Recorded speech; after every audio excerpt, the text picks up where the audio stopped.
This is a Cincy fan talking with LP. You can catch me on Twitter. That's a Cincy fan talking. You say it like it sounds, just leave off the G.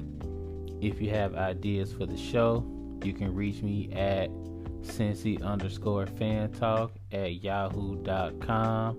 If you have any suggestions for the show, make sure you leave them there. Who knows, you might find yourself as part of the show. Any feedback would be definitely appreciated. And also, make sure you hit the Linktree page that's on my Twitter. Make sure you click on that. You can find all the different ways to contact me there. Enjoy the show.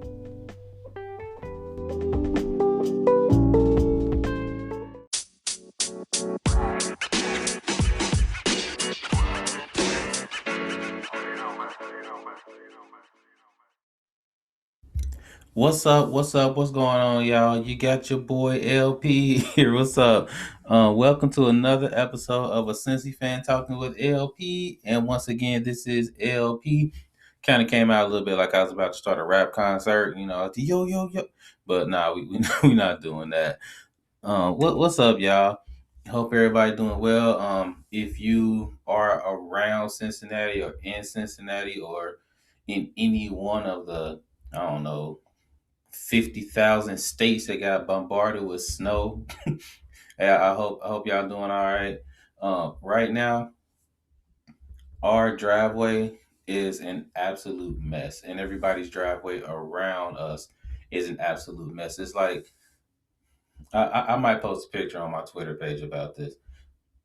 It's literally a coating of ice underneath a blanket of snow, and it is not moving. It is absolutely ridiculous. I was outside chiseling like I was working on some kind of train rail or something like that, and all the neighbors, we trying to figure out ways to melt the ice underneath the snow. We need some sunshine. Like we need some 50-degree weather or something like that to come through here because I'm not shoveling that. Like, you know what? I won't even try to pull the tough card. I can't shovel that. Like I literally cannot get underneath it to shovel it. So if you're like me, I hope y'all doing all right. Keep that hot chocolate on deck, man. Um, it's Super Bowl week, which is very weird to say that it's Super Bowl week in Cincinnati. We all prepping for the big game against the Rams. So we're gonna talk a little bit about how that's setting up. And we sat down over the past couple of nights and watched an entire documentary. We're gonna talk about it. It was something else. So we're gonna get into that too. But last week I came on here, I was kind of in my feelings. I won't apologize for that. Like that's how I felt, and I like to give it to y'all how I feel. So I was in my feelings about how all of these coaches and GMs are getting done by the NFL, really because of skin color. At some point I had to realize, talk to myself and go like, I need to enjoy the moment because this isn't new. It's been like this for a very long time. And what I need to do is kind of release that for a little bit and enjoy something that hasn't happened since I was like 9, 10 years old. So I'm kind of letting it go because I know it'll be there and I can pick it back up. And I'm going to fully embrace the fact that the Bengals are in the Super Bowl. I'm going to breathe it in.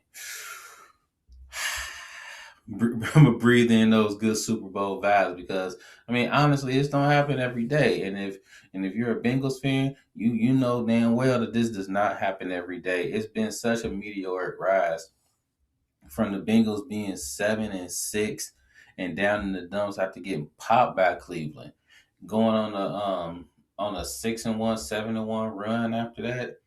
It's been amazing. And the one loss was to the Browns, but the Bengals didn't play any of the starters, so we weren't really tripping off of that. Our position was solidified.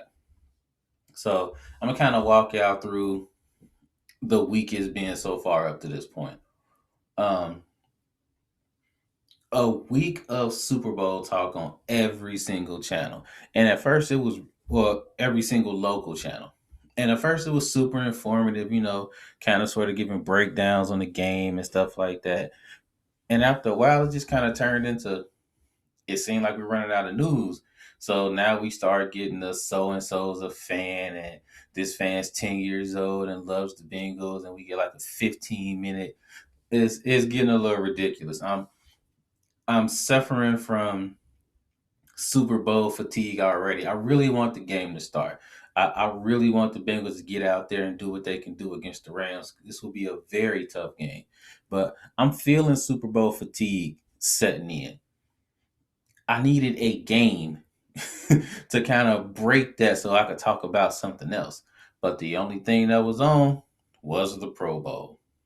Yikes. So the Pro Bowl watched me for about 3 hours because I was dozing off. I was typing stuff. I mean, it was on. Football was on. And the thing about it is, the Pro Bowl doesn't really upset me. A lot of people are up in arms about, the Pro Bowl. They need to take it seriously. And, it looks like it's just two hand touch out there. And it's just not really like, come on. It's an exhibition between two squads that have the best players in the league. Think about every single exhibition, every single All Star game you can possibly think of. Are those real games? Baseball might be the closest thing to it because, I mean, sometimes baseball gets a little stuffy with their traditions and whatnot, and they can do some stuff to jazz that up as well. But you think about the NHL, you think about basketball, they're full blown exhibitions and they don't hide it. I mean, in basketball, they're playing absolutely no defense until maybe the fourth quarter. But there's no defense. They chucking up 3 point shots from half court. They letting people go past them so they can get they freaky dunks off and all of that. And we embrace the fact that it's basically pickup game. It's a pickup basketball game.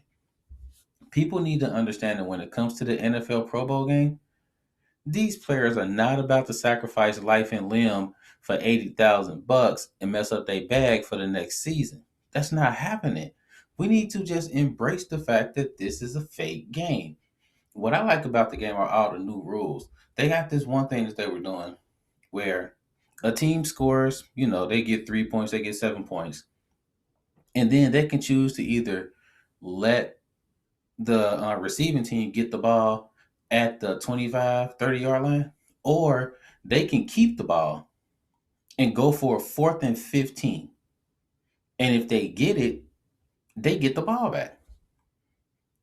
That real life needs to be a rule in the NFL. I mean, think about how games are somebody's down two scores in the fourth quarter and there's only 3 minutes left and they only have one timeout. They score a touchdown. Now they're down seven. They get to keep the ball and go for fourth and 15. And if they get it, boom, brand new ball game. Let's go. That's something that really needs to happen. The NFL really needs to consider doing that. Now, one won't real life blowout, so I would say a team has to be down at least 16 points in order to do that. Because you can't have people just going crazy and the other team not touching the ball ever in the game. Like that could real life happen. Like like some of these offenses, they real life crazy. But imagine the interest you would be able to pick up for your sport if you just let that one small thing happen. That's what I like about the Pro Bowl. They get to try out all of these brand new rules. And if it's interesting in the Pro Bowl, if it works out, you might see it in a real NFL game. But as far as changing the Pro Bowl, nah, leave that alone. Leave it just like it is. I mean, I remember back in the day, I think it was like a rookie running back. I think it was Robert Edwards. He played for the New England Patriots. Um, he was playing flag football during the Pro Bowl events and tore up his leg, and he was out for like a year or so, and it really messed his career up. Imagine something like that happening in an NFL Pro Bowl game because we quote unquote want the players to take it seriously. No, I cringed every time somebody ran up to make a tackle. I cringed every time, when I was actually watching it. I'm like, ooh, this is about to get ugly. And then it just kind of let them go straight past. They'll point like, hey, I would have had him right here if we was playing for real. That's how it should be. There's no need to risk life and limb for this. Like, chill out. It is just a fake game. I mean, it really is. If it was a real game, you would see him hitting for real. So I spent Sunday like that, and now we're prepping for the big game, the game that our Bengals are actually in. Now, I kind of feel some type of way when people say, my team or we when we're talking about, sports teams. But you got to understand something. And if you're a real true blue Bengals fan, then you understand where I'm coming from when I say this. We've been through hell and back with this team. We've witnessed Carson Palmer's leg getting messed up. We've witnessed four straight playoff losses. We've went through the 90s. That's all I got to say about that. Like we've been through the 90s. Such a dark period of time for the Bengals squad. We went through that game in 2015 against Pittsburgh. The Jeremy Hill fumble and our squad just self implodes. We've been through all of that. And now we're here. That's why I kind of had to tell myself, take a deep breath, LP, breathe in what's happening because this is absolutely awesome. We're gonna have to hit La Roses. That's the one of the local, pizza spots around here, and we have to do what we've done every single playoff game.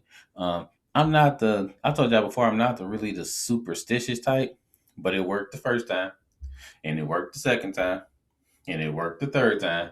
So now we got to keep doing it. We got to get two large pizzas, and we got to get 40 wings. They got to be loving us up there. I mean, we spend it bank. But hey, if the Bengals win, it's worth it. And if they don't, it's worth it because we smashing on good food. But I'll kind of say this about the breakdown of the game. A lot of people are saying it's going to come down to, the Bengals being able to block the all world Rams defensive line. And no joke, no cap at all. They got some ballers on that line, and it could get scary. But my first point is this: the Bengals have been dealing with this all year long. It's really nothing new to see a defensive line and automatically worry like, dang, can our boys block them? We've been worried about that all year. Like this is old hat. Burrow knows he has to float back and he has to get the ball out of his hand quickly. My first point is this is going to be a Joe Mixon game. That's the way I see it. And nobody really is talking too much about that. I feel like primetime Joe Mixon is set to go off in this game because the defensive line, they're going to be looking to get home quick. And the way that they play, usually the Rams, they're only rushing four. And if they're only rushing four, it's going to be really easy to run block. So if Joe Mixon goes for at least 100 yards, I feel like the Bengals are going to win this game. You heard it here first. If Mixon gets 100 or more yards, the Bengals have this game in the bag. That's point number one. Point number two is this: the Bengals, by design, have a defense that's not necessarily built to stop you from getting yards. They're built to stop you from getting touchdowns. So my second point is this: if you see the Rams just moving the ball up and down the field, don't fret. Don't stress out. Don't go like, oh, this defense is trash. This, that, and the third. Our defense is built for the red zone. The Bengals will let you have all of that stuff. They'll give you the 20-yard completion. They'll just go ahead and let you dink and dunk or whatever. But once you get past the 20-yard line and you're looking to get into the red zone, that's when the Bengals defense is best because by nature, they only blitz four. So you'll see seven people sitting back. And that's how they beat Patrick Mahomes and the Chiefs. Instead of sitting seven back, they sat eight back. So The Chiefs are kind of getting those yards, but at some point, the Chiefs are like, we want it all at once. You can't do that when you have 7 people back. You can't do that when you have 8 people back. So if the Bengals are giving up field goals, that's going to be how you can tell that the Bengals are doing well. If they're giving up yards and yards and yards and field goals, it's a good day because the longer you do that, the more likely it is to get a turnover. And that's where the Bengals strive. If you see the Rams just driving down the field and punching it in touchdown after touchdown, be a little concerned. So those are my 2 points. Mixon has to go off, and I feel like he will. And the defense, they basically have to play their bend but don't break strategy. And honestly, that's how it is in football, period, nowadays. The way that the rules are set up and whatnot, it's hard to stop somebody from scoring, y'all. It really is. So if you can give up 3 and not 7, it's all good. Me personally, I got Bengals 31. I got Rams 27. That's where I'm going. I mean, you can bet on that if you want to. Don't blame me if it don't happen. Like, don't come at me looking for your money back. But I feel like the Bengals are going to have a strong first half this time. And I feel like they're going to be up going into halftime. I feel like the Rams are going to make a stand and they're going to make a nice comeback.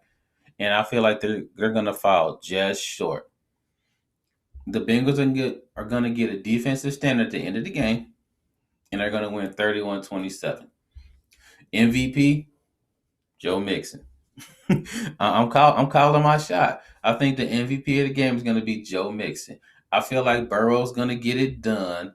I feel like Tyler Boyd's going to have a really good game because I could see the Rams double teaming T. Higgins and Chase. Jamar Chase and T. Higgins. I can see like kind of stacks on top of them, kind of like that tiered coverage. And I feel like the Bengals are going to eat right in the middle. CJ Uzama, Tyler Boyd, and Joe Mixon with the running. I feel like they're going to eat right up the middle, and Joe Mixon's going to go off. I feel it. And if it happens, it's going to be a cakewalk for the Bengals. So I got 31-27, Bengals over the Rams, MVP, Joe Mixon.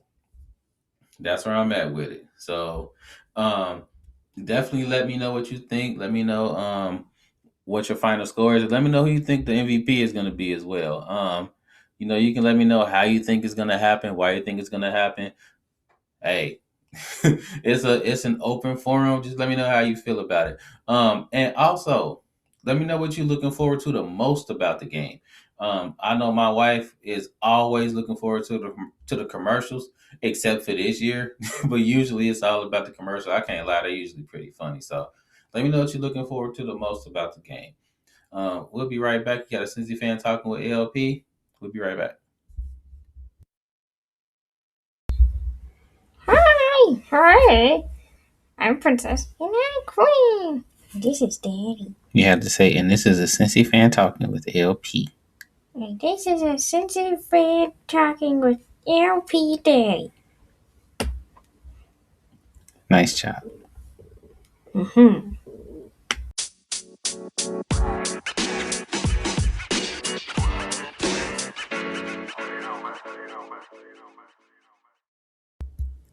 What's up? What's up? What's up, y'all? We are back. We are back. You got a Cincy fan talking with LP, and of course, this is LP.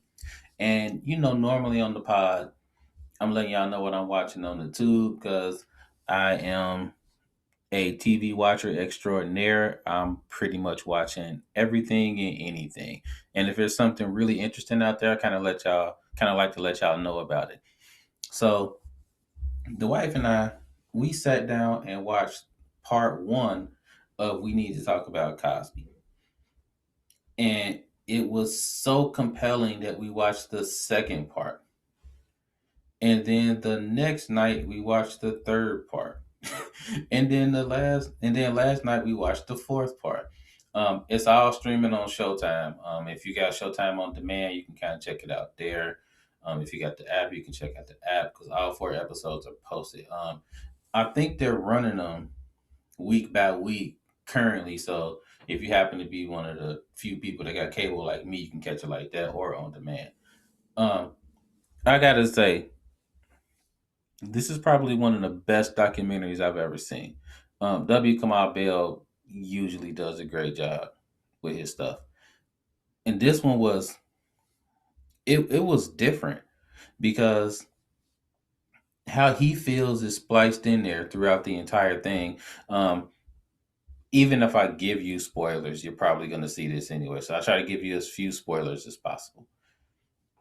The interesting thing about it was, you know, in a lot of, I would venture to say black people. I would say that in a lot of our heads, I would say a lot of people's heads actually, um, people kind of separate what Cosby um, did with who he was. And they seem to think it was like two completely different time periods. And I thought this documentary did a really good job of showing you that it was all happening at the same time. Like his ascent to stardom and all that stuff was happening at the same time that all of this stuff, was happening. I mean, I don't know if you got to say accused or not. I don't know. But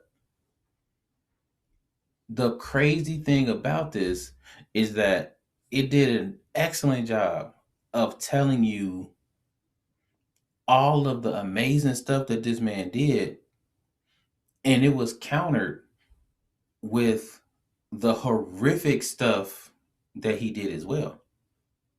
It's all right there. And it's not like it's separate. We're going to talk about this first and then we're going to talk about this second. They're all intertwined, like it's all together. So they make it that it's very difficult to separate the man from the deeds. And I thought that was really excellent the way it was done. Um, I I talked about Cosby a while ago, and I was talking about how I'm able to watch the Cosby Show and kind of go like, this is great television, and still go like, I don't fool with him at all. Like in my head, I could still do that. And they had a lot of speakers basically saying the same thing, and they were like, going through some of the awesome Cosby Show moments. Um, I found out through the documentary that he was like one of the pioneers of making sure that black stuntmen were playing, for black actors and actresses. And that was mind blowing. I'm like, I never even thought of that they were using white stuntmen back in the day for black actors. I'm like, that doesn't even make sense. Like, the continuity would be screwed up and they would paint them in blackface and stuff like that. And Cosby was like, nah, nah, nah, you can't do that. We need black stuntmen for black actors and actresses. And I thought that was really dope.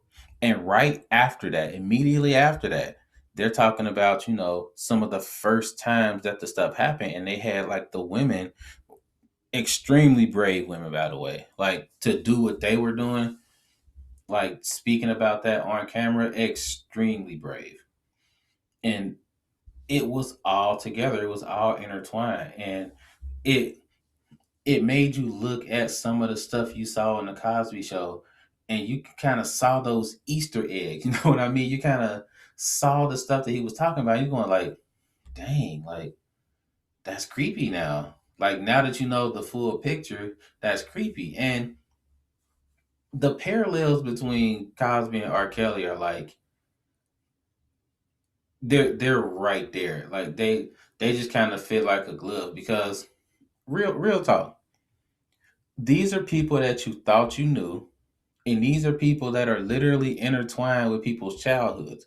Um, I can't I can't think of a person that doesn't have like an awesome memory about watching the Bill Cosby show or something like that. Or somebody that hears an R. Kelly song and goes like, "Man, I remember that song. I remember, yeah, I was this age," and like all of that stuff kind of sort of goes hand in hand.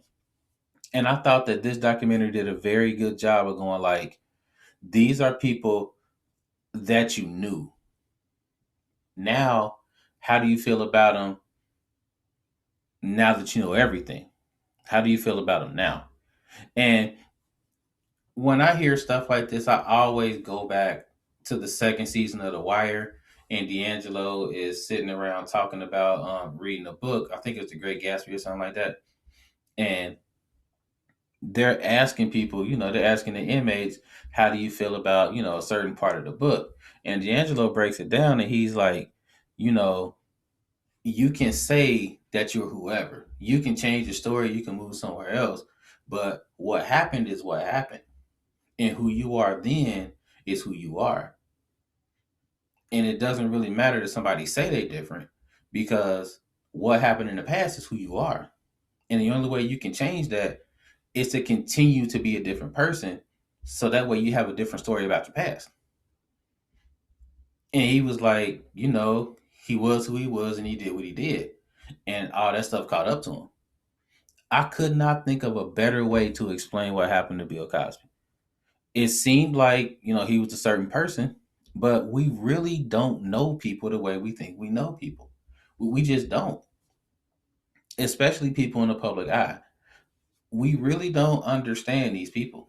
We know their personas, we know what they show us, but and I'll go ahead and say this because I hear a lot of black podcasters, black male podcasters, as a matter of fact, just talking reckless about women, black women, and stuff like that. And we gotta listen when people tell us stuff. Like real talk, we really have to listen to people when they tell us things because we can't sit up here and wait until something horrible happens to our daughters or our sisters or our mothers, and then we say, "Oh yeah, well, I understand now."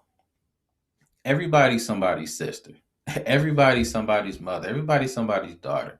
So we can't be up here talking reckless. And then when people are telling us things that are happening to them, we go like, nah, he couldn't have done that. That's crazy. Nah, I know him. Do you really? You sure about that? I don't know. And I'm not saying like, that people don't lie and people don't say certain things and people don't try to get people in trouble and stuff like that. It does happen. But if you have all of these women saying the exact same story, all of them, they don't know each other, but they're saying the same story over and over and over. At some point, you got to be like, something ain't adding up, something ain't right. And I think that's where the documentary excelled because not only did they discuss all of that stuff, but they talked about it in a relationship that it had to do with how we feel like we're being attacked as black people. And maybe that's the environment that made it so that it was easy not to believe these women because black men are under attack every day, all of the time. And black women are basically our main protectors, like for real. So it was easy to say, they just trying to take Bill Cosby down. You know how they do us. But when you look at the people talking, there was a lot of black women talking. So I would say you should definitely see the documentary, kind of make your own conclusions. Um, it just did a really good job of telling everything. They kind of put Cosby not really on a pedestal, but they let you know all of the good that he contributed to our black culture. And then, not on the other hand, like, let me make that clear. It wasn't like, well, he did this, and then on the second half hour, it was all intertwined together. So it makes it really, really, really difficult to go like, oh, he kind of changed who he was as a person. But it was all in the same timeline. And I would just encourage people to listen. When people tell you things, listen. Don't be so dismissive because if you're super dismissive about things, then it's going to make it difficult for that person to tell anybody else. And then you kind of get that shutdown thing, and it lets people operate in this way that, I can do whatever because nobody's gonna say anything. I'm good. And it was excellent in that regard. It told you everything. And I mean, for me, it was just one of those not really like a light bulb moment because I've always felt this way, but it was really one of those moments to where I've said this last week. I'm always saying this: be an ally, be somebody that people can depend on to speak up for them when they can't speak up for themselves. Like I would challenge everybody to do that, and everybody can do that, no matter the color, like no matter your gender.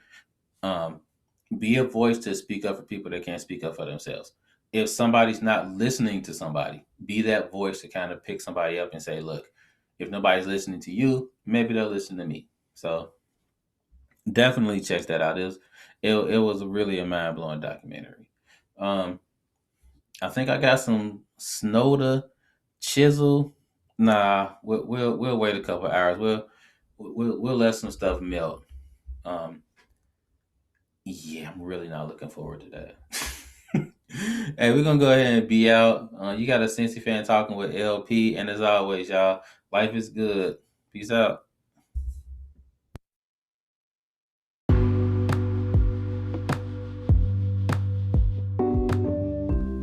If you're not ready for the conversation to end, I'm not either.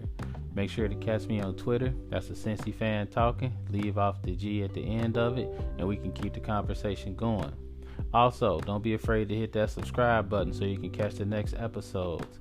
The episodes will drop every Tuesday. If there's a change in that, I'll make sure to let you know. Appreciate the support. As always, life is good.